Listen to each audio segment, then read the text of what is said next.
여러분, 지금 혹시 내빚 갚느라 정신 없으시죠? 주담대 이자 내랴, 카드값 메꾸랴. 그런데 말입니다. 여러분만 빚쟁이가 아닙니다. 우리가 믿고 의지하는 대한민국 정부가 지금 역사상 한 번도 가보지 않은 길, 2년 연속 순발행 100조 원이라는 빚의 터미널로 들어갔다는 사실 알고 계십니까? 2026년 새 벽두부터 여의도 채권 시장이 술렁이고 있습니다. 이유는 딱 하나. 정부가 발표한 올해 국고채 성적표가 나왔거든요. 정부가 올해 찍어내겠다고 예고한 국채의 물량이 그야말로 미친 수준이기 때문입니다. 총발행 225조 7천억 원, 순발행 109조 4천억 원. 작년이랑 비슷하네, 줄인다더니 별거 아니네라고 생각하시나요? 천만의 말씀입니다. 이게 얼마나 무서운 숫자냐면요. 국고채 순발행이 100조를 넘긴 건 나라가 셧다운됐던 2021년 코로나 팬데믹 때, 그리고 작년, 그리고 올해까지 딱 3번뿐입니다. 그런데 팬데믹도 아닌데 2년 연속으로 100조 원을 넘게 빚을 내서 나라를 돌린다? 이건 건국 이래 처음 있는 일입니다. 이 국채라는 녀석이 쏟아져 나오는 순간 여러분의 주택담보대출 금리가 튀어오르고 여러분의 월급 가치가 박살이 나며 최악의 경우 외국인들이 한국 주식을 다 팔고 떠나는 셀 코리아의 트리거가 될 수 있습니다. 정부는 말합니다. 미래 산업, AI에 투자해서 성장률 끌어올리겠다. 하지만 시장은 묻습니다. 그 돈 진짜 투자에 쓰는 거 맞아요? 빚 갚는 데 쓰는 거 아닌가요? 이 국채 폭탄이 터지는 순간 여러분의 주담대 금리는 요동칠 것이고 물가는 잡히지 않을 것이며 국가 신용등급은 시험대에 오를 것입니다. 오늘 이야기는 단순한 경제 강의가 아닙니다. 총 지출 727조 원이라는 대한민국의 재정 형질과 정부가 쏘아올린 2027년까지의 확장 재정. 승부수가 과연 약이 될지 독이 될지 팩트로 검증해 보겠습니다. 먼저 아주 기초적인 개념부터 잡고 갑시다. 국채가 뭘까요? 어렵게 생각할 것 없습니다. 국가 공인 차용증입니다. 정부가 나라 살림을 하려면 돈이 필요하죠. 올해 예산이 얼마라고요? 727조 원입니다. 역대 최대죠. 근데 들어올 돈보다 나갈 돈이 더 많아요. 예산서 상으로만 봐도 적자가 52조 원에 달합니다. 이 구멍을 뭘로 메꾸냐? 첫 번째, 세금을 더 걷는다. 두 번째, 돈을 빌린다. 그래서 시장에 국채를 내다 파는 것입니다. 정부는 시장에게 종이 쪼가리를 발행합니다. 나 대한민국 정부야, 믿지? 1억만 빌려줘. 이자 쳐서 갚을게. 라고요. 자, 국채가 발행되면 무슨 일이 벌어지나?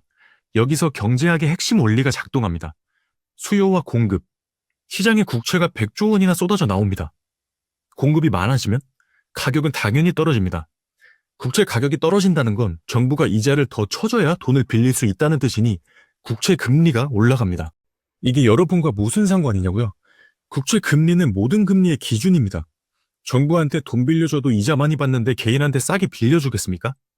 결국에는 국채 발행이 증가하면 국채 금리도 올라가고 그러면 은행 대출 금리도 상승하고 결국엔 여러분 이자 폭탄이 됩니다. 이 죽음의 연결고리가 완성되는 겁니다. 정부가 AI 투자한다고 쓴 돈의 청구서가 여러분의 대출 이자로 날라오는 셈이죠. 불과 몇 년 전까지만 해도 한국은 재정 모범생이었습니다. 국가 채무 비율이 40%가 안 넘기려고 기재부 공무원들이 도시락 까먹으며 버텼죠. 근데 이때 외국인들이 한국 국채를 좋아했습니다. 한국은 빚도 없고 튼튼하다면서 말이죠. 2021년 순발행 120조 원. 이때는 전 국민이 이해했습니다. 코로나니까. 가게가 문 닫았으니까. 나라가 돈 풀어야지라고요. 2023년부터 2024년. 코로나가 끝났는데 빚이 안 줍니다. 부동산 침체, 기업 실적 악화로 세금이 안 거쳤거든요. 세수펑크 다들 기억하시죠? 이때부터 정부는 마이너스 통장 긁어쓰고 기금 헐어쓰며 버텼습니다.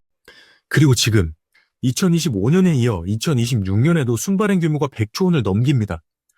기재부는 작년보단 조금 줄었다고 생색을 내지만 사실상 코로나 시기급 돈풀기를 내년에도 계속 하겠다는 선언입니다. 위기 상황도 아닌데 위기 때처럼 돈을 쓴다? 이건 이제 어쩔 수 없는 선택이 아니라 구조적인 빚 중독 상태에 빠졌다는 증거입니다. 정부는 어떻게 했을까요? 지출을 줄였어야 했는데 이미 늘어난 복지 예산이나 고정비용은 줄이기 어렵습니다. 결국 또 빚을 냈습니다.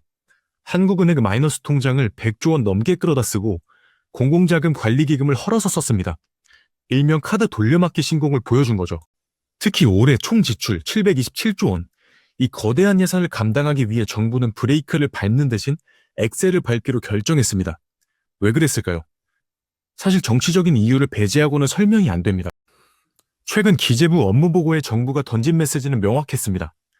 2027년까지 확장 재정 기조를 이어가겠다. 이게 무슨 뜻일까요? 지금 나라빚 걱정해서 허리띠 졸라맬 때가 아닙니다. AI, 에너지 전환, 미래 산업에 돈을 쏟아부어서 경제 성장률을 반등시켜야 한다는 논리입니다. 쉽게 말해서 빚내서 투자하고 나중에 벌어서 갚자는 승부수입니다. 물론 취지는 좋습니다. AI 전쟁에서 밀리면 미래가 없으니까요. 하지만 시장의 우려는 이겁니다. 첫 번째 타이밍. 고금리, 고물가가 아직 완전히 안 잡혔는데 돈을 더 풉니다. 물가는 어쩌려고. 두 번째, 효율성. 정부가 주도하는 투자가 과연 민간만큼 효율적일까? 이게 눈먼 돈이 되지 않을까라고 고민합니다. 세 번째, 지속 가능성. 2027년까지 이렇게 돈을 풀면 그 뒤에 올 후폭풍은 과연 누가 감당을 할 것인가입니다. 대통령의 임기와 정치적 스케줄을 고려할 때 정부는 앞으로도 돈주머니를 닫을 생각이 없습니다. 즉, 국채 물량 폭탄은 올해로 끝나는 게 아니라 내년까지 이어질 상수라는 겁니다. 그렇다면 2026년 올해 왜 유독 국채 발행이 위험하다고 난리일까요? 두 가지 악재가 겹친 퍼펙트 스톰이기 때문입니다. 첫 번째 이유, 구조적인 저성장과 고령화 비용. 이제 한국은 늙었습니다. 이래서 세금 낼 청년은 줄어드는데 나라 돈 탓을 노인은 폭발적으로 늘어나고 있습니다. 경제 성장률 2% 지키기도 버겁습니다. 성장이 멈추면 세금도 안 늘어납니다. 들어올 돈은 주는데 날아갈 돈은 매년 자연스럽게 늘어나는 자동적 적자 구조에 진입했습니다. 이제 빚내는 건 선택이 아니라 필수가 된 겁니다. 두 번째 이유, 만기 도래 국채의 역습. 이게 진짜 무서운 겁니다.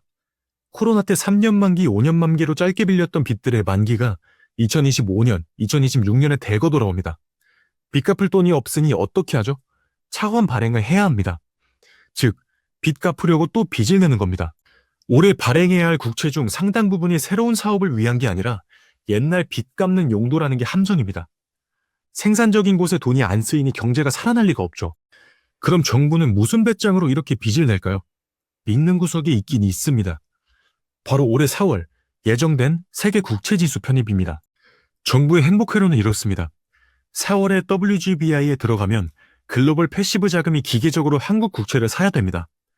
그 돈이 무려 약 75조 원이기 때문에 올해 국채 발행 물량의 3분의 1은 외국인들이 다 받아줄 거라고 금리 안 튄다고 걱정하지 말라고 생각합니다.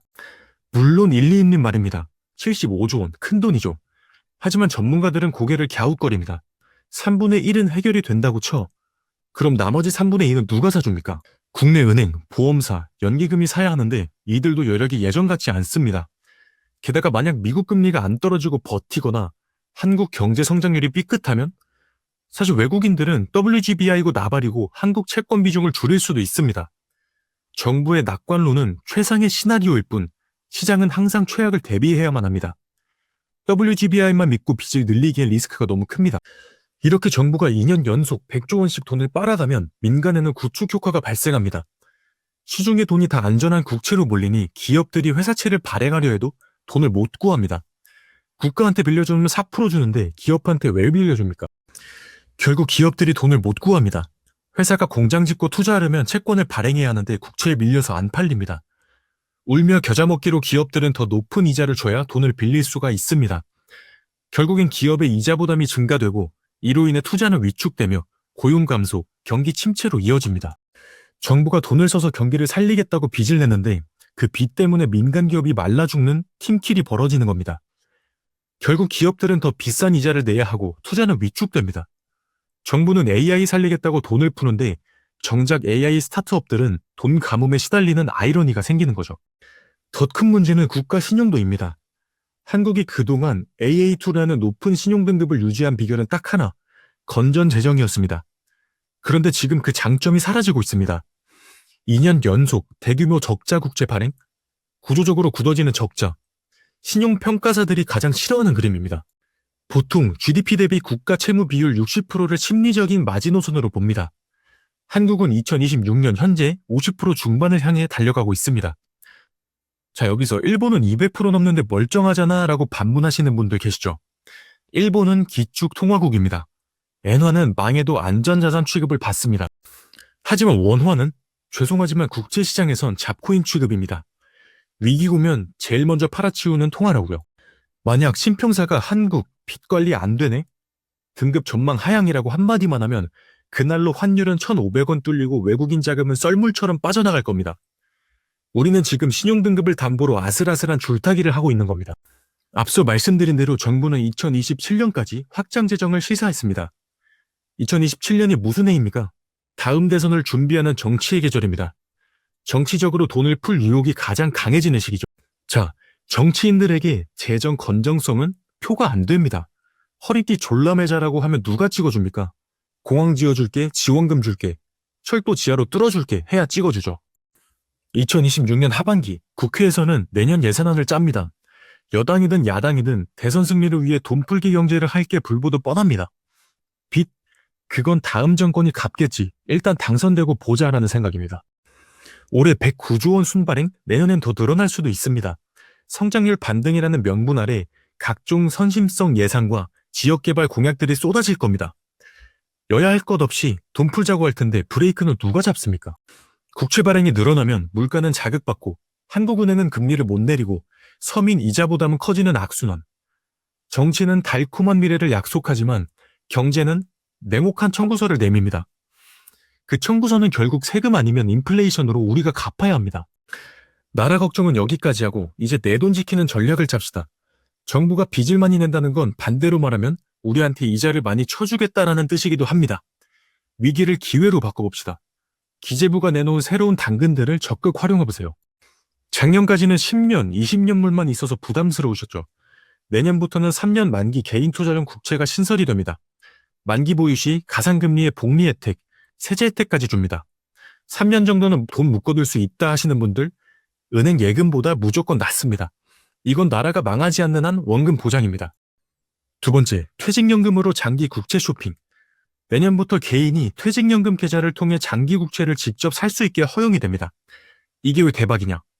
나중에 금리가 내려가면 장기채는 시세 차익이 어마어마합니다. 퇴직연금 계좌에서 굴리면 세금도 나중으로 밀어줍니다. 노후자금으로 안전하게 국채를 담으면서 금리 인하 시기엔 보너스까지 챙길 수 있는 길이 열린 겁니다. 세 번째, 고정금리로 방어하세요. 곧 금리가 내리겠지 하고 변동금리 쓰시는 분들 위험할 수도 있습니다. 국채 물량 폭탄 때문에 시장금리가 안 떨어지거나 오히려 오를 수도 있습니다. 주담대는 가능한 고정금리로 갈아타서 리스크를 잠그세요. 마지막, 정치인의 입을 보지 말고 숫자를 보세요. 재정 건전성 지키겠다는 말 믿지 마세요. 매월 기재부가 발표하는 재정 동향에서 국고채 발행 실적과 통합 재정 수치를 직접 확인하세요. 팩트는 전부 숫자에 있습니다. 정부는 성장을 위한 투자라고 말하고 시장은 빚잔치의 후폭풍을 걱정합니다. 누구 말이 맞을지는 2027년이 되면 알게 되겠죠. 하지만 확실한 건 세상에 공짜는 없다는 겁니다. 늘어난 국채는 결국 우리와 우리 아이들이 갚아야 할 빚입니다. 정부의 장맛빛 전망에 취하지 마시고 냉정한 숫자를 보십시오. 그리고 개인 투자용 국채 같은 방패를 들어 여러분의 자산을 지키세요. 경제는 감정이 아니라 실전입니다. 오늘 영상이 유익하고 여러분의 경제 지식 쌓기에 도움이 되셨다면 구독과 좋아요 부탁드립니다. 다음 영상에서 뵙겠습니다. 감사합니다.